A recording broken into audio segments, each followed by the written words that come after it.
Hey guys, and welcome back to Strategically Small.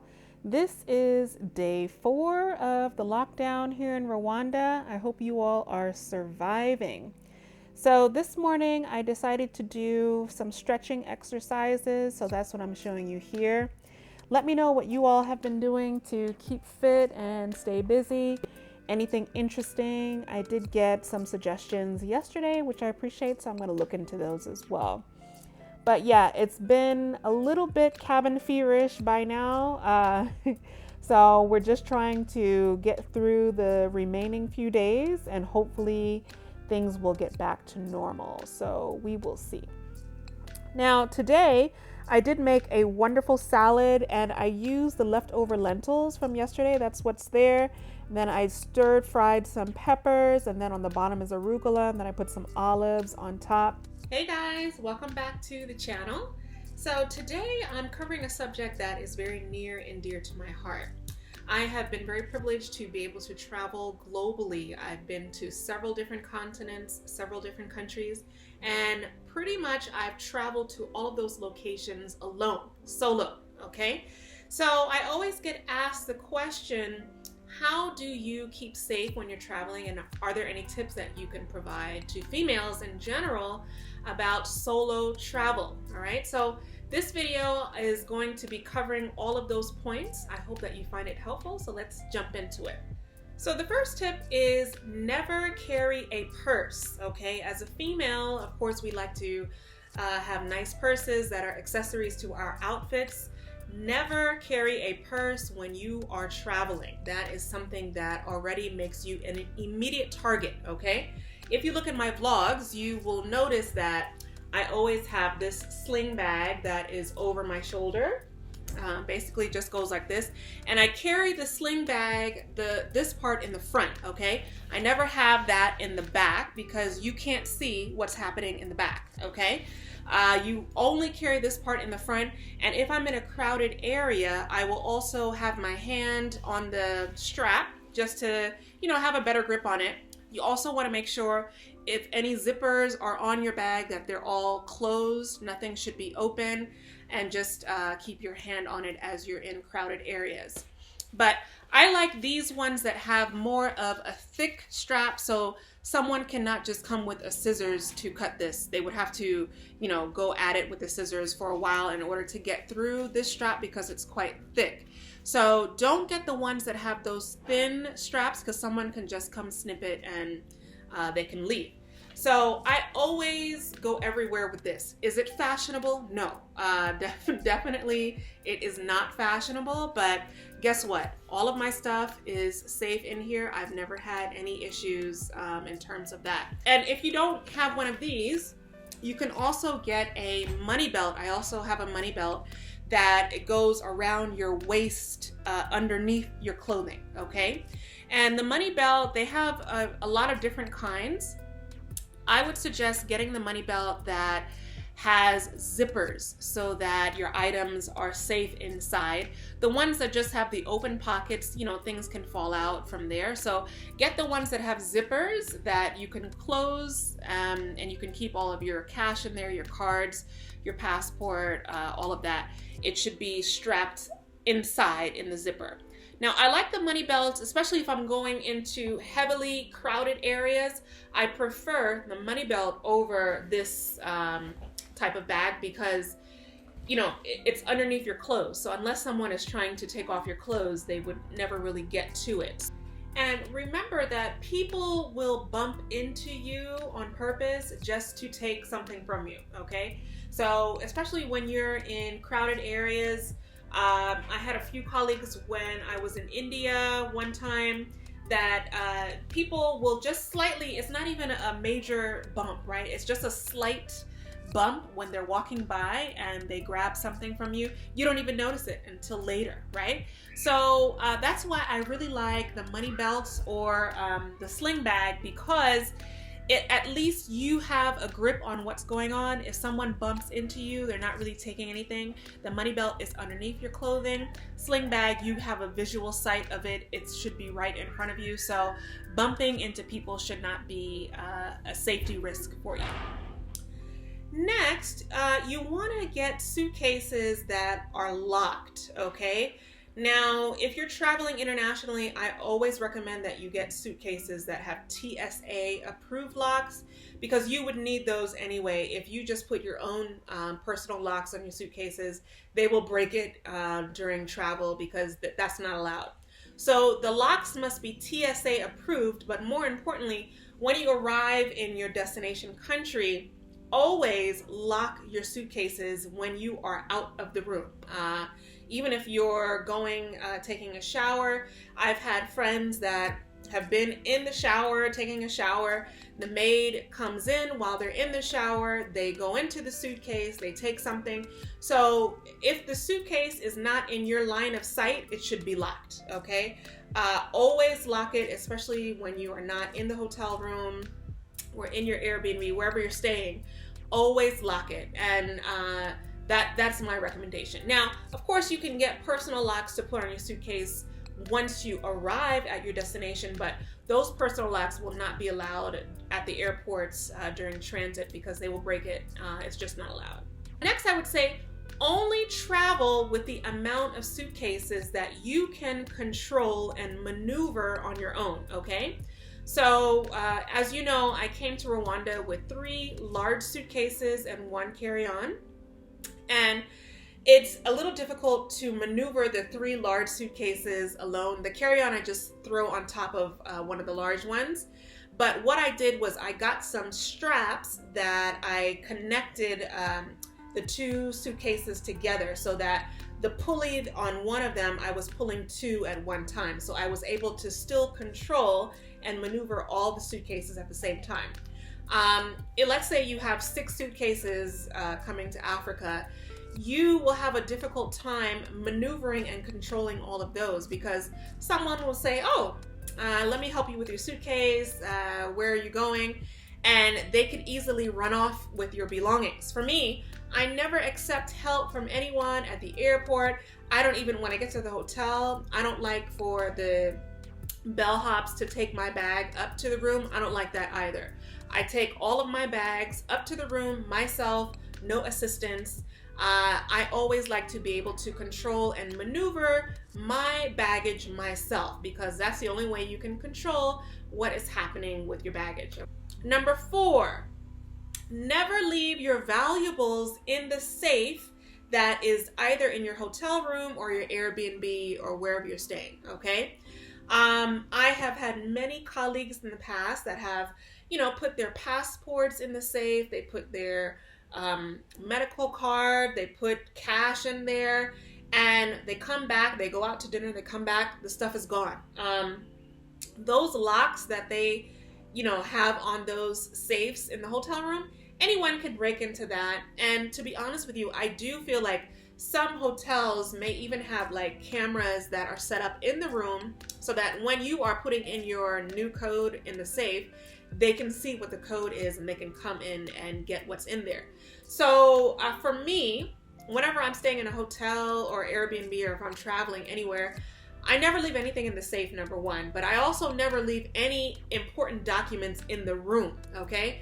My passport, everything is on me physically, either on the money belt or on the sash that I take with me. Everything is in there, because I don't know what's happening in the room when I'm not there. So I always carry all important documents on my person. That's just what I would recommend for you. The next thing I would say is never drink alcohol if you're out alone, and more importantly, never accept drinks from anyone, okay? Even if you don't drink alcohol, I'm someone who does not drink alcohol, but you have to be very aware. That little date rape drug is a liquid that is colorless, it's tasteless, so people can slip it into anything. It doesn't have to be an alcoholic drink, right? So, for example, I have, in the past, I had to attend many meetings alone.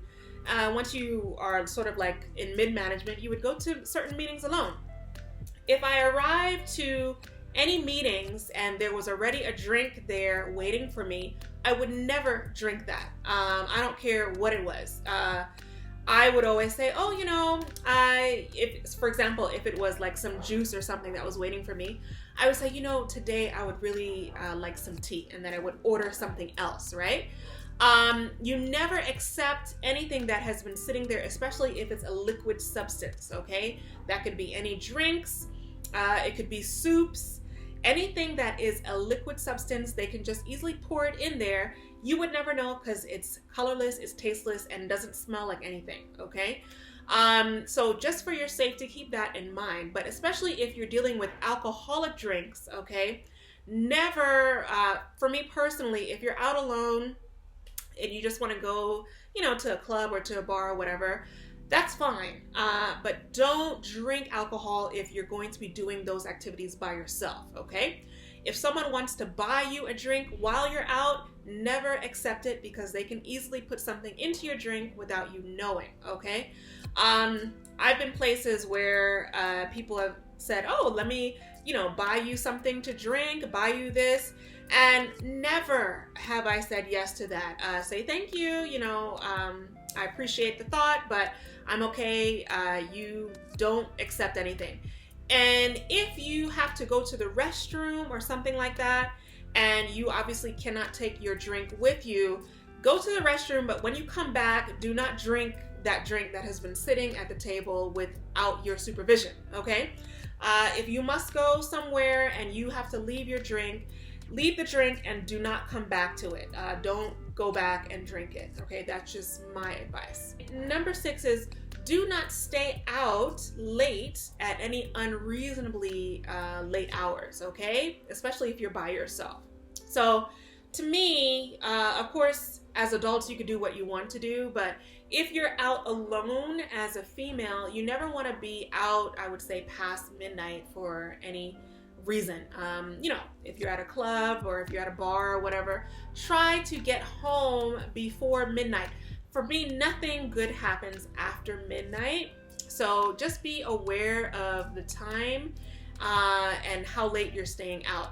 And if you're going to be out late, you want to notify a friend or a family member where you're going, pin your location, tell them if you're going to meet someone, who the person is, where did you meet this person, what is their name and contact information, so that if, for example, they can't get a hold of you after a while, they know, okay, she was out with this person, this is his name, his or her name, this is their contact information, she was at this bar, so they know somewhere where to start to look for you, right? So just keep that in mind. I would never stay out very late. It's just not safe in general. Now, if you're with a group of friends, by all means, then you can stay out late. But if you're alone, I would not stay out late, okay? Number 7, I would say constantly be aware of your surroundings, okay? See if you're being watched or followed. For me, whenever I'm out alone, I'm always looking in my peripheral vision, okay? I'm always aware of what is happening around me. And I can see, like, for example, I'll give you 2 examples. I used to live in New York for about 2 years. One incident I had in New York, I was coming back home from work, got off the bus, and I noticed there was a guy that was kind of, he was across the road, but he was watching me. And so when people look at me, I look right back at them, and just so they know that I've seen that you are watching me. So I looked right back at him and I kept on my way fine. Next day, got off the bus, same time, obviously, you get off of work the same time. The same guy was there. This time, I looked at him again, started walking to my house, and I noticed now he started to walk behind me, okay? What I did was I then crossed the street to the other side of the street to see if he would cross as well. He crossed. So now I knew, okay, he was following me, right? So what I had to do was I went into the middle of the street in front of a car, and, I put myself in a little bit of danger, not really because the car was a little bit far out, but I sort of stopped traffic because this guy was coming at me pretty fast. And when I went into the middle of the road, he got a little thrown off. So he didn't follow me into the road, but I saw that he was watching me. But then as I stopped the traffic, he kept going.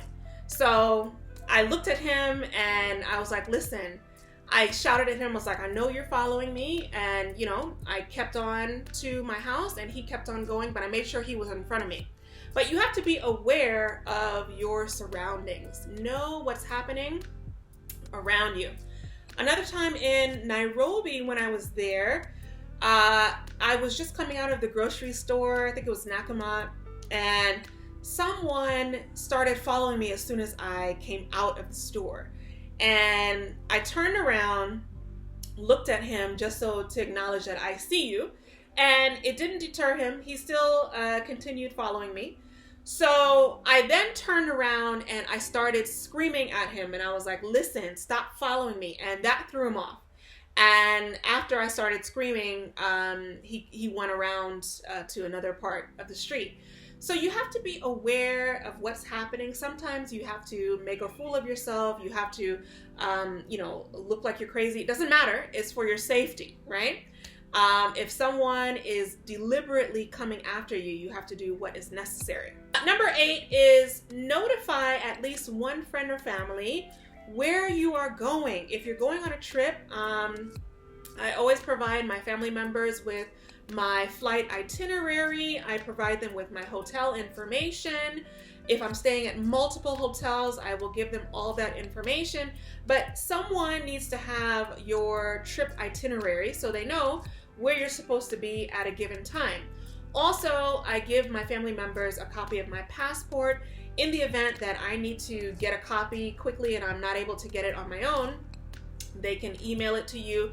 Yeah, so that's important because, for example, if you happen to lose your passport or your passport is stolen while you are traveling abroad, you need to have some copy somewhere that is accessible so that you can go to the embassy, you can show them your passport number, and they can try to work things out for you. If you don't have a copy stored anywhere, that is definitely going to be an issue, all right? Number 9, I would say notify your credit card companies and your banks that you will be traveling internationally before you leave, okay? Not only would I notify, you want to investigate if there's any international fees that will be charged if your card is used overseas, okay?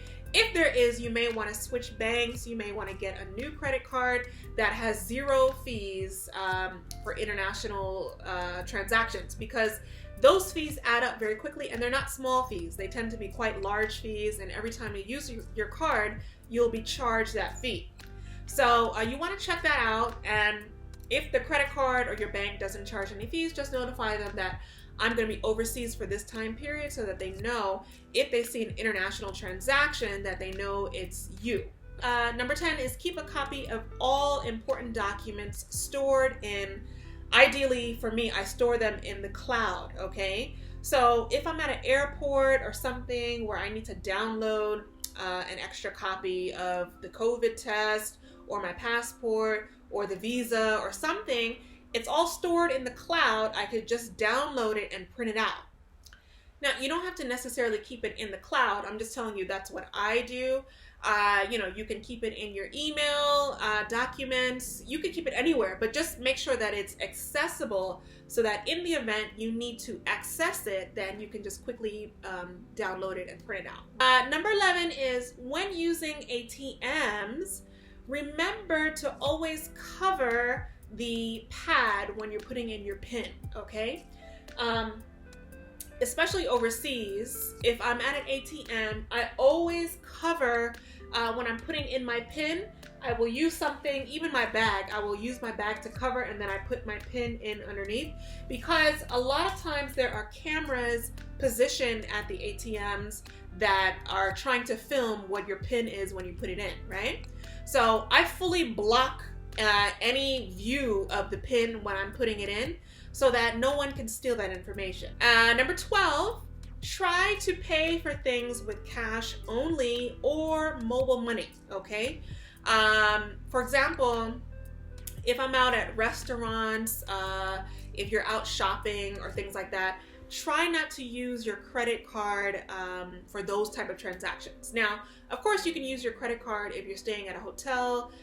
They only accept, well, not only, they will accept cash as well, but they usually accept credit cards to reserve your room, right?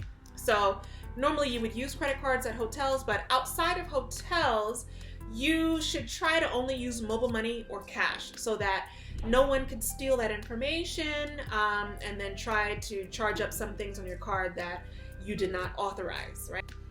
All right, number 13 is never give out personal information, all right? When you're meeting people, whether it's someone sitting next to you on a plane, you know, they can strike up a conversation with you. You know, where are you from? Where are you staying? What city are you going to? You don't tell people that information, okay? You can tell them anything. Just tell them another random hotel name. Don't tell them the actual hotel where you're staying.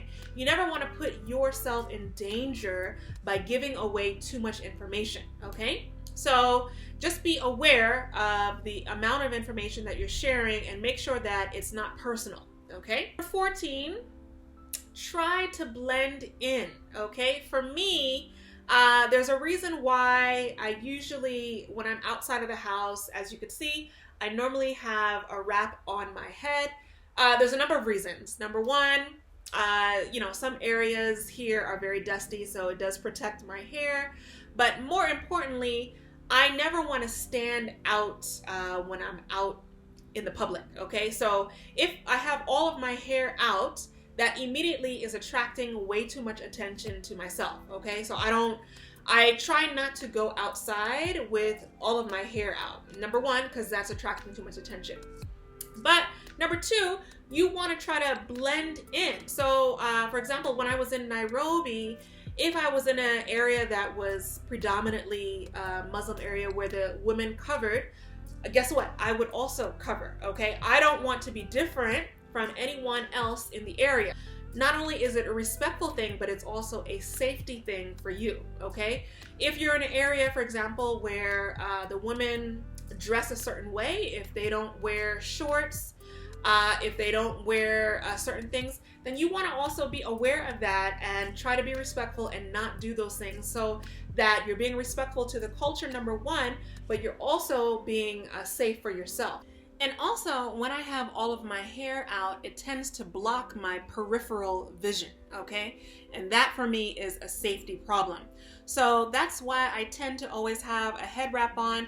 I don't want anything blocking my vision so that I can see what's happening around me and I could be aware. And the last point I would say here is trust your intuition, okay? We have been given intuition for a reason. So if something does not feel right, if it doesn't seem right to you, most likely it's not right and you should get out of the situation, okay? You know, for example, if you're somewhere, I was in a taxi one time where I didn't get a good vibe from the taxi driver. He was asking me way too many personal questions and I didn't like his demeanor. The vibe did not feel right with him. So I quickly said, you know what? I have to make another stop that I totally forgot about. So I quickly got out of the cab and I just waited until he left and I got another cab. But if something does not feel right to you, try to get out of that situation because most likely that is your intuition telling you that, okay, you need to get out of the situation. So just be aware, we've been given intuition for a reason, so definitely use it. Thankfully, I have never had any incidents over my years of travel. However, I have had some close encounters. So I always recommend these tips. I hope that you have found them helpful. And definitely as a female, I would say never feel scared to travel. The world is such a beautiful place that you should explore. You should feel very comfortable traveling, but you have to be smart, okay? Definitely be smart about your movements, be smart about what you're doing because unfortunately there are people out there that may try to take advantage of you, attack you, etc. So just be aware of your surroundings. Take what I have said into consideration, and hopefully you will be safe on your travels. All right. So I'm curious to hear if there's any other tips that I didn't mention that you take on as a female. Leave a comment below, and I'll see you guys tomorrow. Bye.